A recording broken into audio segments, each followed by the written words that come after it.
Justice काजी फाइज ईसा ने कहा है कि जज को ब्लैकमेल होने और दबाव लेने की बजाय खुदकुशी कर लेनी चाहिए, क्योंकि गलत फैसला देने से बेहतर है कि जज खुद मौत को गले लगा ले। जस्टिस काजी फाइज ईसा ने 18 मार्च के रोज सुप्रीम कोर्ट में सदारती रेफरेंस नजरसानी केस की समाअत के दौरान दलाइल देते हुए अदालती फैसलों, हुकूमत की जासूसी, आज़ादी सहाफ़त, जजेस की वीडियो रिकॉर्डिंग से लेकर ब्लैकमेलिंग और फौजी आमरों के रवैयों की बात की। जस्टिस उमर अता बंदियाल की सरबराही में 10 रुकनी फुल बेंच इस केस की समाअत कर रहा है। वाज़ेह रहे कि जस्टिस काजी फाइज ईसा ने सदारती रेफरेंस की अदालती कार्रवाई बराह रास्त नशर करने की दरख्वास्त सुप्रीम कोर्ट में दायर की है और वो इस दरख्वास्त के हक में दलाइल दे रहे थे। अदालत ने इनकी दरख्वास्त पर फैसला महफूज कर लिया। समाअत के दौरान जस्टिस काजी फाइज ईसा ने अपने दलाइल का आगाज़ करते हुए कहा कि हुकूमत जजेस के पीछे पड़ने की बजाय और इनकी जासूसी करने की बजाय अपना काम करे। जहां तक मेरी बात है तो मैं अकेला हूं और चट्टान की तरह अकेला ही खड़ा रहूंगा। उन्होंने कहा कि मैंने ये कभी नहीं कहा कि तमाम मुकदमात में बराह रास्त कवरेज दी जाए। मैं सिर्फ अपने केस को बराह रास्त नशर करने की बात कर रहा हूँ और मेरी इस्तादा भी यही है कि मेरे मुकदमे में बराह रास्त बताया जाए, दिखाया जाए कि क्या हो रहा है। उन्होंने कहा कि कायदे आज़म मोहम्मद अली जिन्नाह के दोस्त के बेटे को गद्दार कहा जा रहा है। उन्होंने फुल बेंच के बारे में बात करते हुए कहा कि जस्टिस उमर अता बंदियाल के अलावा इस बेंच के बाकी जजेस मेरे जूनियर हैं और इस बारे में प्रोपेगेंडा भी किया जा रहा है कि जूनियर जज कभी किसी सीनियर के खिलाफ फैसला नहीं देते। साथ में ये भी कहा गया कि अदालत मेरे मामले को फुल कोर्ट मीटिंग में भिजवा दे।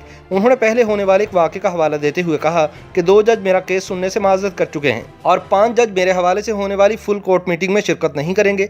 3 जज सुप्रीम जुडिशल काउंसिल के रुकन हैं। इस बात पर जस्टिस उमर अता बंदियाल ने उन्हें रोकते हुए कहा कि आपने कैसे तायुन कर लिया कि जज शिरकत नहीं करेंगे। लेकिन जस्टिस काजी फाइज ईसा ने अपनी बात जारी रखते हुए कहा कि हुकूमत ने कहा कि अवाम जाहिल हैं, अदालती कार्रवाई नहीं समझ सकेंगे। उमर अता बंदियाल ने एक बार फिर उन्हें रोकते हुए कहा कि हुकूमत ने ऐसा कोई बयान नहीं दिया है, अदालती कार्रवाई में तकनीकी बातें ज़्यादा होती हैं, इस बारे में बात की गई थी। आपका कहा हुआ हर लफ्ज़ मीडिया में रिपोर्ट होता है। इससे पहले आपने गटर का लफ्ज़ इस्तेमाल किया था।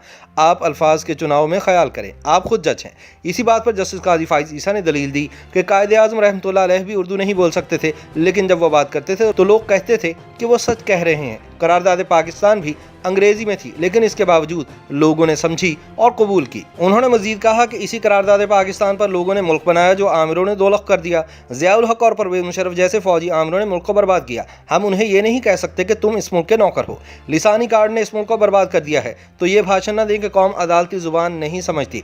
दूसरी जानिब उन्होंने कहा कि तमाम कानून और अदालती फैसले निजी प्रिंटिंग प्रेस छापते हैं। शर्म की बात है कि कल निजी कंपनियां छापने से इनकार कर दें तो क्या होगा। अगर जज फैसलों से बोलते हैं तो मीडिया को अदालत से बाहर निकाल दे। अगर फैसलों से बात करनी है तो फैसले बाद में मीडिया को जारी कर दें।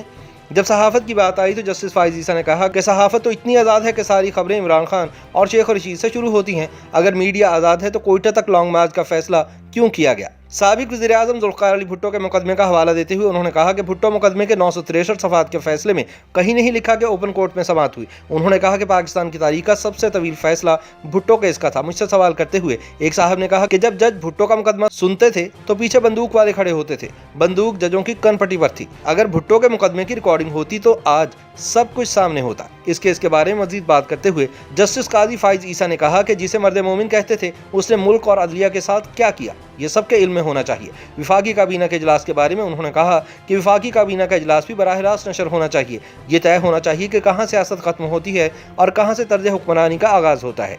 वज़रा भी सियासी बयानात जारी नहीं कर सकते, क्योंकि ऐसा करना इनके हल्फ की खिलाफ वर्जी है। उन्होंने कहा कि यह किसी कानून की किताब में नहीं लिखा कि मेरे अजीज़ हमवतनों वाली तकरीर बराह रास्त नशर की जाए। यहाँ ऐसा होता है कि इमरान खान आते हैं और 7-5 कंपेयर आ जाते हैं। इसी तरह लफ्ज़ इस्टेब्लिशमेंट किसी कानून की किताब में नहीं लिखा हुआ। कभी महकमा ज़राअत का लफ्ज़ इस्तेमाल होता है और कभी शुमारी इलाका जात का।